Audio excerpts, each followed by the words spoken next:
Shalom Bapak Ibu semua.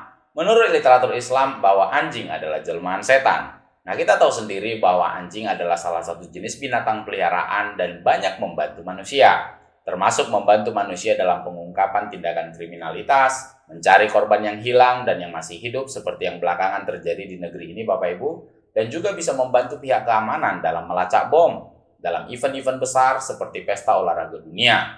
Nah, ketika anjing membantu manusia mencari korban yang hilang, mencari korban yang masih hidup, melacak bom, apakah itu berarti bahwa menurut literatur Islam, jelmaan setan itu membantu manusia? Kalau kita lihat di dalam literatur ini dalam Sahih Muslim hadis nomor 2938 dan hadisnya adalah hadis yang sahih, telah menceritakan kepada kami Muhammad bin Ahmad bin Abu Khalaf, telah menceritakan kepada kami Rauh, dalam jalur lain disebutkan, telah menceritakan kepadaku Ishaq bin Mansur, telah mengabarkan kepada kami Rauh bin Ubadah, telah menceritakan kepada kami Ibnu Juraij, telah mengabarkan kepadaku Abu Az-Zubair bahwa dia pernah mendengar Zabir bin Abdullah berkata, Rasulullah Shallallahu Alaihi Wasallam memerintahkan kami supaya membunuh anjing, bahkan anjing milik seorang wanita Badui yang selalu mengiringinya kami bunuh juga. Kemudian Nabi melarang membunuh anjing seperti itu. Namun beliau bersabda, bunuhlah anjing yang berwarna hitam dengan 2 titik putih di keningnya, karena anjing itu adalah jelmaan setan. Nah, dari hadis ini kita tahu sendiri Bapak Ibu bahwa diperintahkan untuk membunuh anjing. Dan anjing hitam dengan 2 titik putih di keningnya merupakan jelmaan setan. Dan tentu saja hal ini tidak berlaku bagi orang Kristen. Anda yang kebetulan memelihara anjing dengan 2 titik putih di keningnya, bukan berarti Anda telah memelihara setan. Nah, selanjutnya, menurut literatur Islam, orang yang memelihara anjing itu akan kehilangan upah. Upahnya tiap hari akan dikurangi.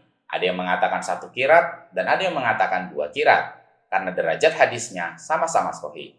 Kita lihat dalam literatur ini. Di dalam Sahih Muslim hadis nomor 2941 dan hadisnya adalah hadis yang sahih, dikatakan, barang siapa memelihara anjing selain anjing penjaga ternak atau anjing untuk berburu, maka amalannya berkurang 2 kirat setiap harinya.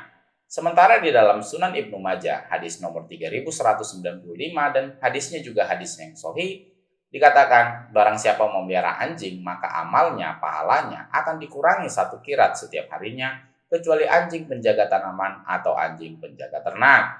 Menurut Sahih Muslim 2 kirat, menurut Ibnu Majah 1 kirat, sama-sama sahih.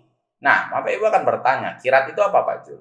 Kirat itu adalah suatu ukuran yang menunjukkan besar atau bobot. Nah, berapa besar dan bobotnya? Para ulama Islam sendiri berbeda pendapat Bapak Ibu. Ada yang mengatakan sebesar gunung Uhud, ada yang mengatakan bahwa kirat pahala dan kirat dosa itu ukurannya sama. Tapi ada juga ulama yang mengatakan berbeda.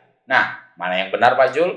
Tentu jawaban yang paling tepat adalah hanya Allah yang tahu. Nah, dengan melihat literatur-literatur yang sahih dari saudara-saudara kita yang dari Islam, apakah dengan memelihara anjing yang kebetulan punya 2 titik putih di keningnya, seseorang itu dikatakan memelihara setan? Selanjutnya, bagaimana dengan anjing yang punya 2 titik putih di keningnya, yang bagi Islam itu adalah jelmaan setan, sementara dia bisa bermanfaat bagi manusia, seperti mencari korban yang hilang dan korban yang masih hidup dalam peristiwa bencana alam, atau melacak bom, atau mengungkap suatu tindakan kriminalitas? Silakan tuliskan komentar Anda untuk itu. Demikian yang bisa saya sampaikan Bapak Ibu. Semoga bermanfaat, setidaknya menambah pengetahuan dan pemahaman kita. Dukung terus channel Tidak Biasa, channel edukasi Kristen dan Murtadin, bagi kumpulan Kristus di Indonesia maupun di bangsa-bangsa. Jangan benarkan yang biasa, tapi biasakanlah yang benar. Tuhan Yesus memberkati.